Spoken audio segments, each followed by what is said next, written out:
morning guys. Ayan. Maulan na morning actually since madaling araw pa. Taas na ng tubig sa may harapan.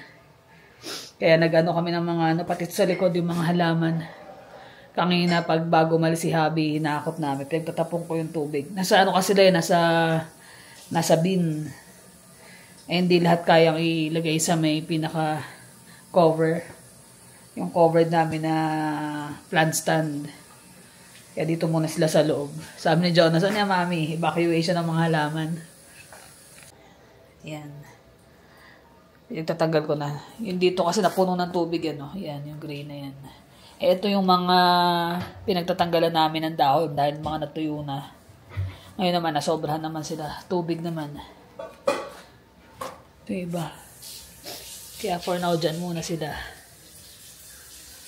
Meron pa dun sa may kabilang side. Hindi kasi pwedeng mababad sa tubig itong mga cactus at saka mga succulent. Mag-aano sila, lalambot. Bubulok yung dahon. Yan guys, alauna na ng hapon. Nakakain na kami ng lunch ng mga bata. Si Habi pumasok kay Saturday ngayon. So gumawa ako ng biko yema. So nilagyan ko ng ube flavor yung So naglagay ako ng gata. Yung coconut milk, tapos asukal, at saka ube flavor. Tapos kanina nagsaing na ako ng malagkit. Yung malagkit ko, nilagyan ko ng pinch ng salt para hindi siya sobrang tamis pag naluto. Sa yema naman, nag-crack ako ng 6 na itlog. Kinuha ko lang yung pinaka-egg yolk niya. Tapos lalagyan ko ng condense. Yung condense, depende na sa inyo gaano katamis nyo gusto. Kaya ginawa ko yung pinaka-biko, hindi ko siya tinamisan. Itong mixture. Kasi yung yema magpapatamis sa kanya sa ibabaw. So, yung itlog, lalagyan ko lang ng condense. Half can ng condense, tapos vanilla extract. Yung vanilla extract, konting-konti lang. So, yan. Habang nag-aantay ako na medyo mag-tick yung mixture ko, gawin ko muna tong yema. So, i-mix na muna yung yung itlog, egg yolk, condense, tsaka vanilla. Tapos i-mix nyo muna ng husto bago nyo sindihan yung apoy. Tapos kailangan mahinang-mahina lang yung apoy. Ito yan. 1 teaspoon okay na yan. Vanilla extract.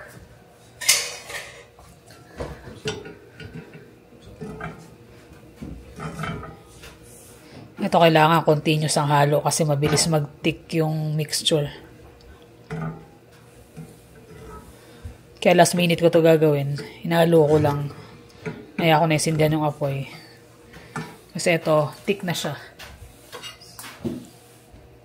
Tick na yung asukal, gata, at saka ube flavor. Pwede nang i-add yung malagkit.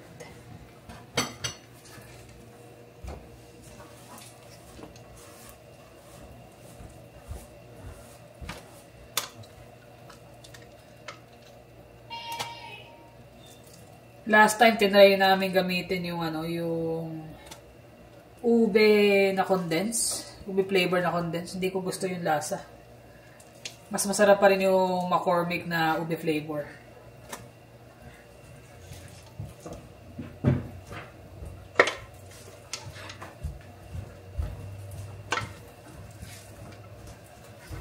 Kung may mga naririnig kayong ingay sa paligid naglilinis yung magkuya. Turn nila para maglinis today. Sayang yung mga mahina lang to kaya hindi ganun karami yung tutong nung ng malagkit. Tapos continuous lang yan, nahalo hanggang ma-absorb nung malagkit yung pinaka mixture, yung liquid.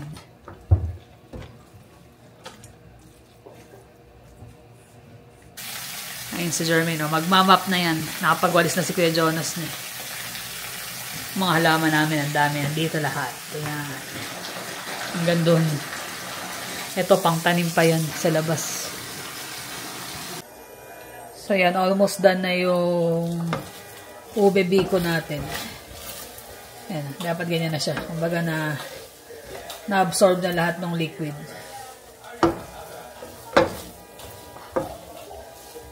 So, pwede ko nang patayin yan. Start ko naman tong yung yema. Pero kailangan slow heat lang. Dire-diretso yan hanggang sa mag-tick. Halo-haluin. Nilagyan ko rin pala guys ng ano to, pinch ng salt.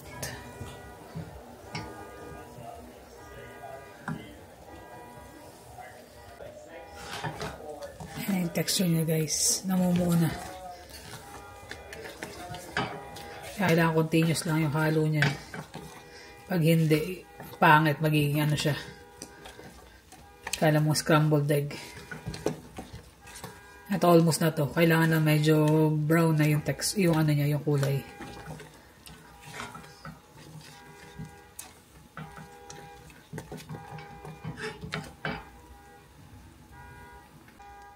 So, ito na yung biko, guys. Tapos, yung mixture pala ng yema, dinagdagan ko siya ng evap kasi natatamisan ako. Although, itong biko ko naman hindi ganun katamis. Tapos, preheat ko na rin yung oven ng 350.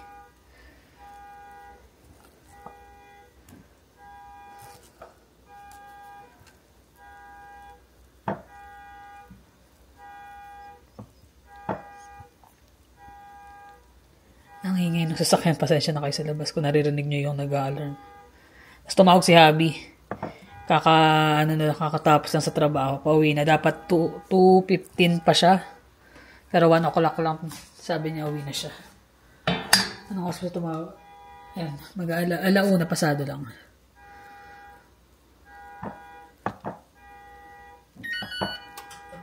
Ayan. Ready na yung oven.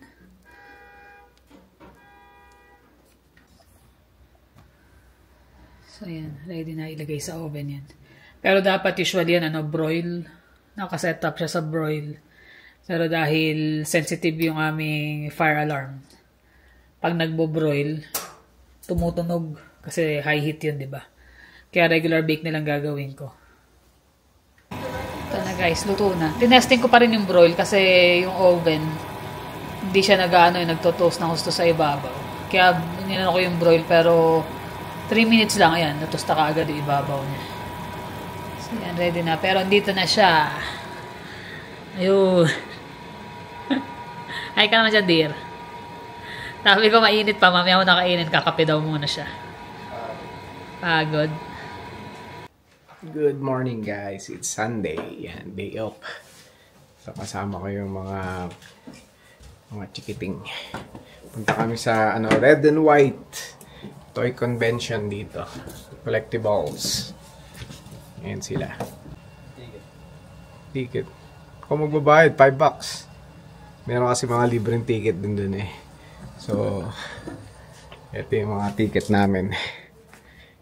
Pag regular customer ka sa kanila, may libre kang ticket. Pero, actually, pwede ka naman kumuha basta pupunta ka lang doon sa shop nila. Pero pag pumunta ka doon sa shop nila, sigurado may mabibili ka eh. Yan. Yan na, alala ka na ng mga ibang mga nakasurvive ng ilang araw na umuulan. Yan na rin yung natin, deck natin. Parang na waterproof siya eh. Pero yung kasi yung marka ng alikabok may iiwan. Ganda ng araw ngayon. Tao. Daming tao. Kala ko konti lang kasi konti lang nakapark nun eh. Ito yung unang nabili natin, $10. Si Duke. Yan naman, daming tao. Oh yeah, those are new Eternias. These are the Revelation. Right. Yeah. Those are cool. Maghahanap lang talaga. Yeah, I was trying to put this in the backpack.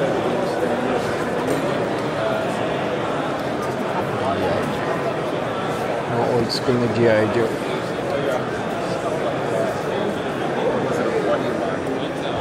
Still sitting right there. I still remember one time. Oh yeah, we were down in the basement rooting through that stuff. And your wife come down.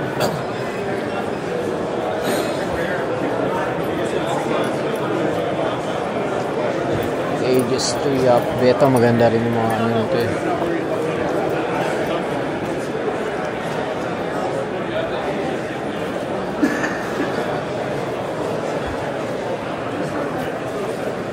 Yung ano to TF Toys.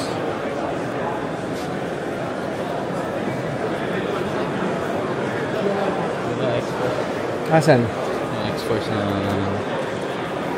Archangel. Ano pangalan nito? Ages 3 up.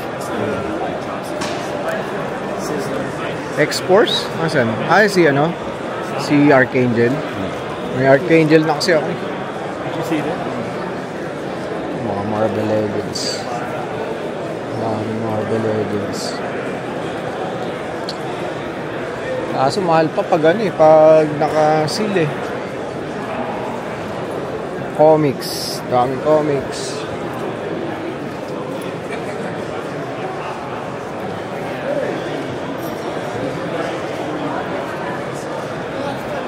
Asan kuya mo, nak? Asan kuya mo? Vamp cards. Cards. Ganda rin mag-collect ng mga comics, kaya lang yun, Superman 1. Mahal. Magkano? Mahal yan. Mga graded na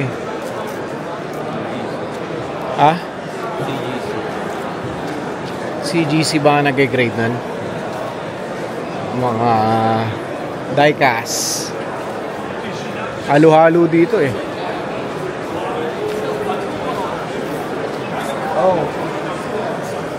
mga Lego.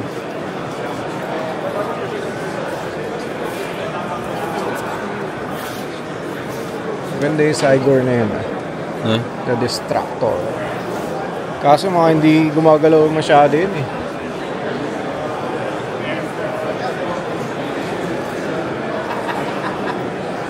Maraming comics ngayon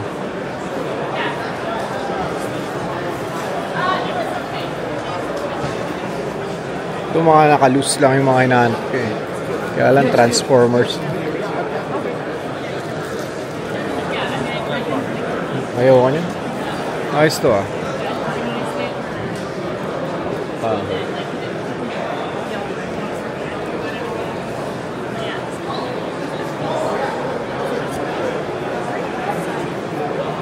Kahit wala kang bibilin dito, malilibang kayo, no? Dahil nakikita Kaya lang may entrance na $5. Unless, ito mga printed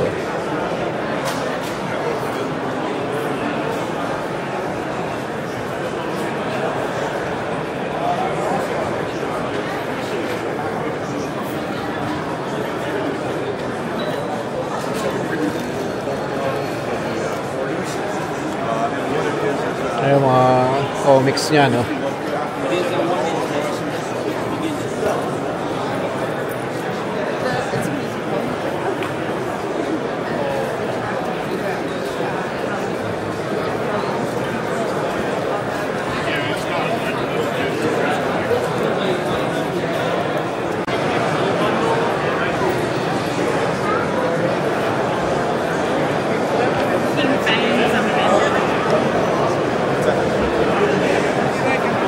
Ito puro Funko Pop. Marami pa rin ba nagko-collect niyan? Si Emma ba nagko-collect pa rin? Minsan na lang.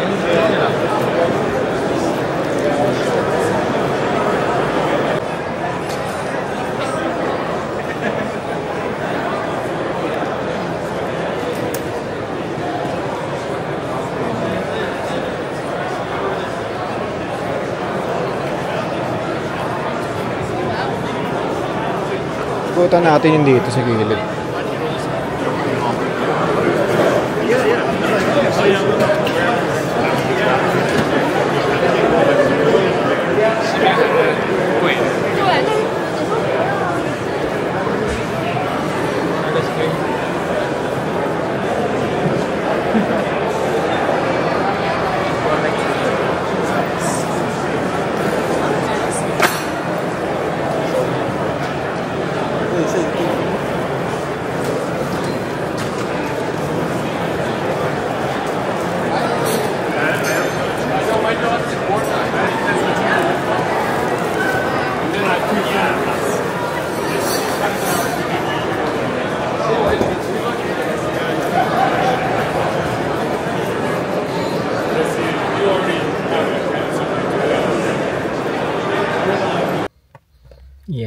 Tapos na.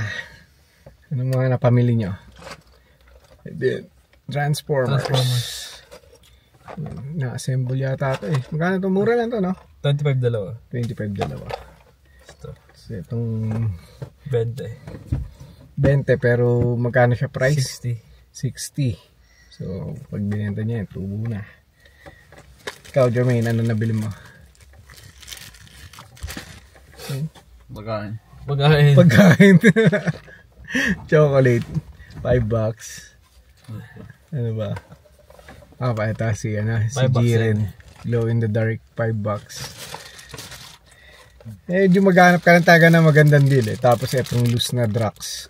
Ang regular price nito, nasa 60. Nabili ko lang ng 20. Yes. Yeah. Tapos si Duke ng G.I. Joe. Ito dumikit. $10. Not bad. Hindi na kami bumibili ng mga sealed. Ito lang bumili ng sealed ngayon. Ewan ko anong trip na ito. Bakit bumili. Ayan. Uwi na tayo ngayon. At mukhang uulan na naman. Ilang araw na umuulan. Ay naka. See you guys later. Hello guys, magandang gabi. Gabi na.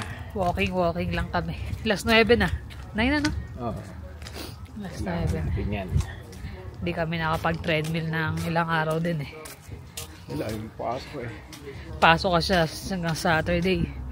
Ang hina naman, pupunta kami doon sa di ba? Ang ganda. Palubog na ang araw. Pero malamig pa rin eh. Ano bang temperature? 13? Last 13. Pero sabi ko nga sa kanya, mas gusto ko yung gantong weather.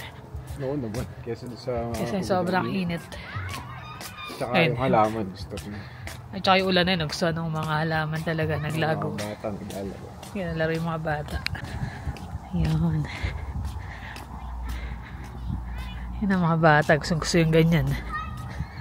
Lalo, nag-uulan ng ilang araw. Hindi sila nakakalabas eh. Webes pa lang ng hapon, nag-uulan na eh. May mga baha nga daw part dito sa Calgary. Ay, yung yung Confederation, di ba? Sa Confederation Park. Yung batang isa naka-short lang at saka t-shirt. Bakit? Pawisan na yan, no? Dahil sa init. Ay, sa kakalaro. Ito, sa Pilipinas, dami ng bata naglalaro dyan. Wala, basketball court meron. Kung meron yan, dami. Hindi lang bata maglalaro. Dapat nga, may basketball court man lang dito, no? Wala eh. Nire-request daw yun eh. Kaso, wala, mas nila. Tayo ng Anong gusto nila? Cricket? Cricket ang pinalagay. May nanghingi sila ng survey nung nakaraan. Ano yung mga gusto ipalagay. Pero, I doubt masunod yung basketball. Ayan. Nakakatuwa yung creeping time. May namumulaklak na. Ganyan din sa amin sa likod. Actually, masarap maglakad-lakad eh. Tingin-tingin ka ng mga halaman. Natutuwa kami magtingin-tingin ng halaman eh. Dito natin pero last year, wala naman silang creeping time eh. Dito natin, wala. Bago na lang yun. Yung concept ng bato-bato. Kaya lang ito, napabayaan talaga eh. Tumubo na.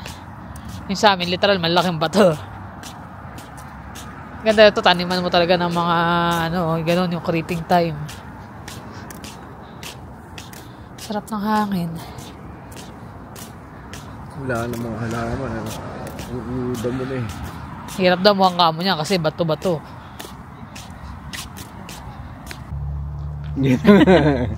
Nakikichismis. Titig na titig siya doon sa mga halaman niya eh. Ganda naman talaga eh. Lalo nung na umulan, di ba? So para silang naglaguan eh. Lumago.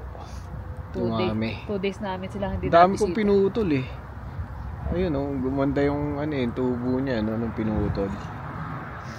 Kailangan din daw talaga yun eh. Ipuputol-putuli mo para mas may umusbong na yung bago. Dadalawa. Tapos yung mga gilid-gilid ng mga bato, lalagyan namin ng lupa. Tatamnan din namin. Nakakalibang din talaga rito eh. Maupo ka lang. Daming makikita. Kaya lang kailangan namin magtanggal ng damo. Kasi syempre pagka ganyan yung after Tumutubo na yung mga ulan, damo. Nakakainis. tapos umikat ang araw, wala na. Tubuan lahat yan. Kailangan mo lang sipagan ng konti kasi... Pero yung mga ground cover kasi namin, nagdo-dominate din yan pagdating ng panahon. Panahon ng Dati yung dami dito ano eh. bagay dati ang dami tumutubong damo. Ngayon meron pero Pa isa-isa lang. lalo yung ditong side yung may maliliit namin agad. Halos wala na eh. Natabunan na niya eh. Next week, Canada Day na. Bilis ng panahon, ano? Canada Day. Kaso yung Canada Day nag-fall on Tuesday. Pero yung kumpanya namin gagawin Monday. So 3 days off kami sunod sabay-sabay. Kaso may pasok kami ng Tuesday syempre. Parang pinalit lang. Okay pa rin. At least dikit-dikit. Ang hirap naman ilalaktopan da, di ba? Kaya So, ewan ko kung anong magiging namin plano nun. Magiging ganap. Busy rin kasi sa mga bundok nun eh.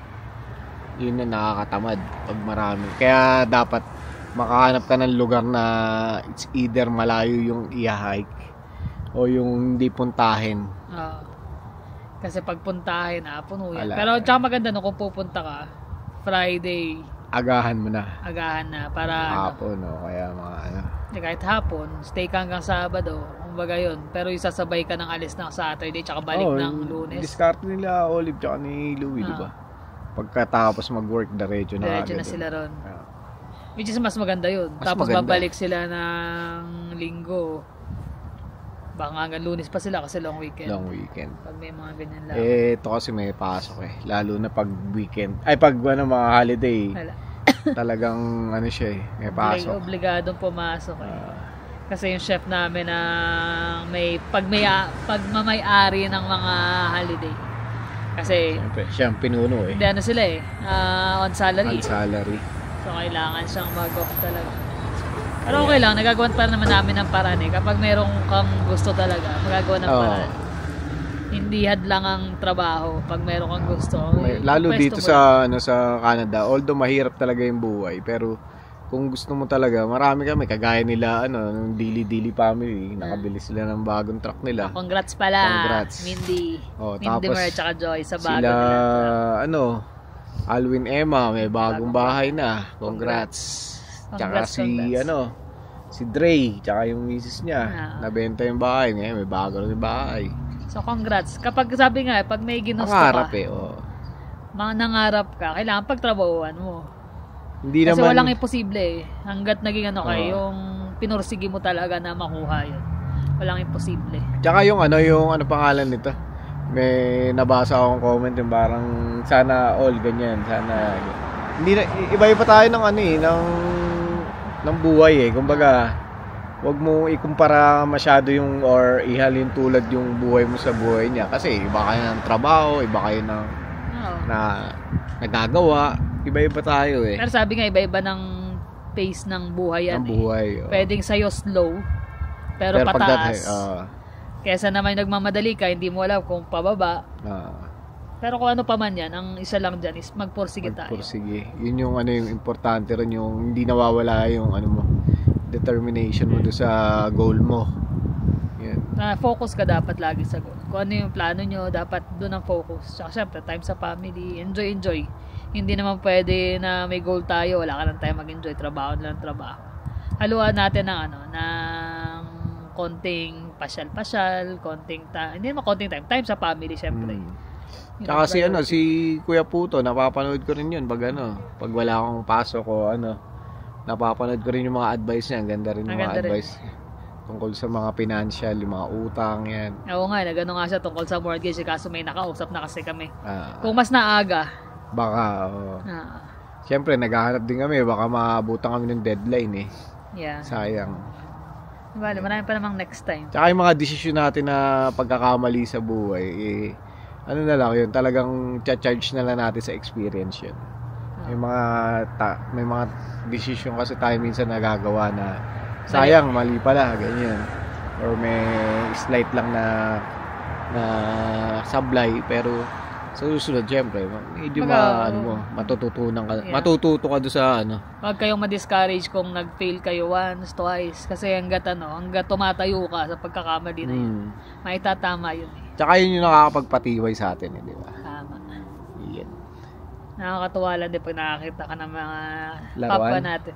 Akala ko laruan. Mga kababayan natin na nagiging na-reach nila yung mga goal nila. Lalo yung mga nagbablog din dito, nakita mo yung pag-grow nila. Kasi yung yung mga nagbablog kasi parang parang yung buhay namin, inaano namin. Open book ba? Pero hindi naman open na open. Kumbaga binibigay namin. Pili pa rin. Pero andun yung makapag-share ka ng mga information, yung mga nangyayari talagang sa buhay nyo rito. Kahit sabi mong may edad ka na tas bata yung pinapanood mo nagbablog, meron silang nagawa na hindi mo nagawa. Parang ganun. Parang oo nga no, parang ganun, di ba? Yung iba, syempre, hindi nila inaamin sa sarili nila. Pero kami, natututo kami, napapanood namin, nasisiya kami, parang i-apply namin sa buhay namin, di ba? Yung hopper. Ang cute ng hopper nila. Dalawa pa sila. Naalala ko tuloy hopper namin. Ganun. Ingay. Ganun eh. Ang cute eh. Kung bibili ka lang sa tindahan, di ba? Why not? Kaya lang, ang bibilis kasi ng sasakyan dito, nakakatakot. Hindi yung pwede drive sa malayo-layo yan. Dapat dito lang. Yeah. Yan lang naman, na-share lang din naman namin ang aming weekend. Congrats sa inyong mga achievements. Tuloy-tuloy lang. Kung ano man yung mga goal natin sa buhay, tuloy lang. Hanggang maabot natin unti-unti. Wala namang karera dyan eh. Lahat tayo darating dun. Tsaka yung buhay natin kumbaga parang gulong lang yan. Iikot lang. Tuloy-tuloy. Kumbaga sa drive ka lang. Kang ihinto. Laban. Yun lang naman guys. Maraming salamat. Palubog na rin ang araw. Ganda na sikat eh. Yeah. Salamat sa inyong panonood. Ingat kayo lagi. See you on the next vlog. Bye.